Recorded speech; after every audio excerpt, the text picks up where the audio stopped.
নমস্কার, কেমন আছেন সবাই? প্রিয়াঙ্কা লাইফস্টাইলের নতুন আরেকটি ব্লগে আমি প্রিয়াঙ্কা আপনাদের সবাইকে স্বাগত জানাই। আজকের এখন ওই সকাল 7টার মতো বাজে, আর এখন থেকেই ব্লগটা শুরু করছি। তবে পুরো ব্লগটা প্লিজ স্কিপ না করে দেখবেন, আশা করছি খুবই ভালো লাগবে। আজকের দিনটা ছিল মঙ্গলবার। তৃষ্ণা গিয়েছে স্কুলে, একা একা বোকার মতো বাড়ির কাজগুলো সারছি। আজকের ঘর ঝাড় দেওয়া দিয়েই ব্লগটা শুরু করলাম। ঘুম থেকে উঠে দুঘরের বিছানা মাদুর সব পরিষ্কার করে গুছিয়ে নিয়েছি। এখন চলে এসেছি রান্নাঘরে। গতকালকের থালা বাসন মেজে ঘষে ঝুড়িতে উপুড় করে রেখেছিলাম, কিন্তু সেগুলো আর গুছিয়ে রাখার মতো সময় পাইনি। আসলে আমি বেশিরভাগ সময় থালা বাসনগুলো গুছাই রাত্রেবেলা, আর এখন রাত্রে করে তৃষ্ণার পড়াতে, তৃষ্ণাকে গান করাতে একটু চাপ হয়ে যাচ্ছে, সময় লেগে যাচ্ছে। সেই জন্য আর এই রান্নাঘরের দিকে এসে কাজ করার মতো সময় থাকছে না। কয়েকদিন গ্যাসে রান্না করেছিলাম, এখন তো আর গ্যাসে রান্না করছি না, কাঠেই রান্না করছি। যেহেতু উঠানে জল শুকিয়ে গিয়েছে, আবার যখন বৃষ্টি হবে তখন না হয় গ্যাসে রান্না করা যাবে। গ্যাসের যে পরিমাণে দাম বেড়েছে, আমাদের মতো সংসারে সবসময় গ্যাস ইউজ করার মতো নয়। সেই জন্য কাঠে বেশিরভাগই রান্না করি। যত ভাবি গ্যাসটা পরিষ্কার করে গুছিয়ে রেখে দেবো, সেটা আর হয় না। একটা ছোট্ট ইঁদুর কোথা থেকে এসেছে, গ্যাসটাকে আমার নোংরা করে দিচ্ছে বারে বারে। তাই গ্যাসটাকে সুন্দর করে মুছে এখন একটা গামছা দিয়ে ঢেকে রেখে দিলাম। আমার এই ঝুড়িগুলোও কেটে সব শেষ করে দিয়েছে ইঁদুরটা। এই সাদা ঝুড়িটা আগে কেটে রেখেছিল, কিন্তু লাল ঝুড়িটা এখনো ভালো আছে। এই যে নিচের যে কঞ্চির ঝুড়ি, ওটাও পর্যন্ত কেটেছে। আর একটা যে টোপর মতো একটা কঞ্চির ঝুড়ি রয়েছে, সেটাতে 2 জায়গায় কেটেছে। কিভাবে তরকারিপত্র আমি ঢেকে রাখবো বলুন তো?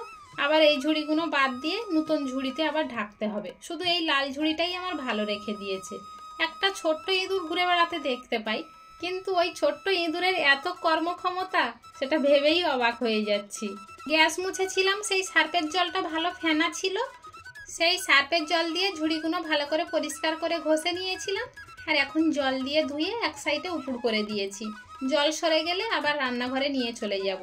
যেগুলো ভাঙা সেগুলো তো আর কাজে লাগাতে পারবো না, ওইগুলোতে একটু আলু, পেঁয়াজ, রসুন এইসবগুলো রাখতে হবে, এছাড়া আর কোনো কাজ নেই।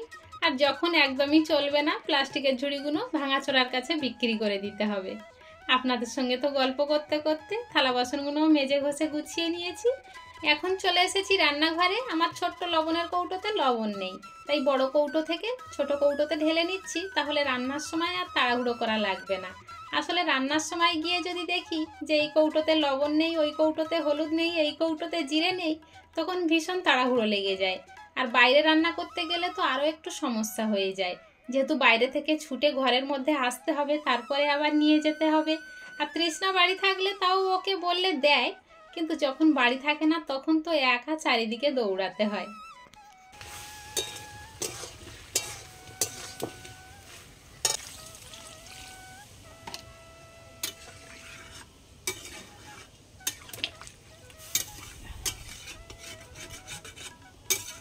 এখন বাজে সকাল 10:30। তৃষ্ণা স্কুল থেকে চলে এসেছে, আর এদিকে তো আমি রান্না করছি, আপনারা দেখলেন। আজকের ওল আলু দিয়ে মাছের ঝোল হবে, একটাই তরকারি হবে।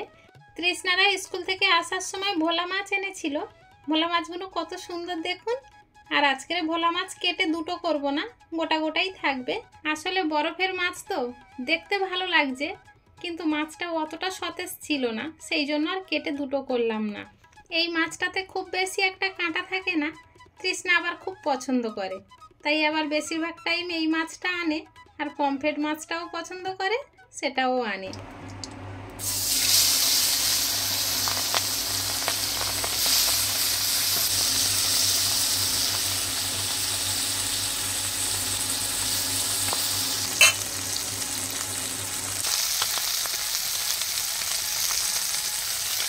ওলের তরকারিটা আমি আগে করে রেখেছিলাম, ওরা মাছ নিয়ে আসতেই সেই মাছটা ভেজে তরকারিতে দিয়ে একটু ফুটিয়ে নিলাম। কারণ তৃষ্ণার বাবা তো আর 10 মিনিটও দেরি করবে না, এইবারে স্নান করবে আর কাজে যাওয়ার জন্য দৌড়াবে। ওই টাইমে যদি আমি তরকারিটা না করে দিতে পারি, বেচারি খাবারটাও নিয়ে যেতে পারবে না, আর না খেয়েও থাকতে হবে সারাদিন। সেই জন্যই এইভাবে তাড়াতাড়ি করে খাবার রেডি করে দিই। দুপুরবেলা আমি ভগবানের ভোগ লাগিয়েছিলাম, এখন তৃষ্ণাকে বললাম একটু খাবারটা তুলে নিতে, তাই তৃষ্ণা গোপালকে খাইয়ে খাবারটা তুলে নিচ্ছে। এখন তৃষ্ণা গোপাল সোনাকে ঘুম পাড়িয়ে দেবে, তারপরে আমরা গিয়ে খাওয়া দাওয়া করব। রথের মেলা থেকে যে পদ্ম ফুলের আসনটা কেনা হয়েছিল সেটা কিন্তু তৃষ্ণা ওই সিংহাসনের উপরে রেখে দিয়েছে। ওই পদ্ম ফুলের উপরেই তৃষ্ণা গোপাল সোনাকে ঘুম পাড়িয়ে দেয়। চলুন গোপাল সোনাকে ঘুম পাড়াতে পাড়াতেই আজকের ব্লগটা তাহলে এখানেই শেষ করছি। দেখা হচ্ছে খুব শীঘ্রই নতুন আরেকটি ব্লগের সাথে। ততক্ষণ পর্যন্ত সবাই ভালো থাকবেন, সুস্থ থাকবেন, সাবধানে থাকবেন। আর ব্লগটি কেমন হলো অবশ্যই কমেন্টে জানাবেন। সবাই ভালো থাকবেন, সুস্থ থাকবেন, সাবধানে থাকবেন।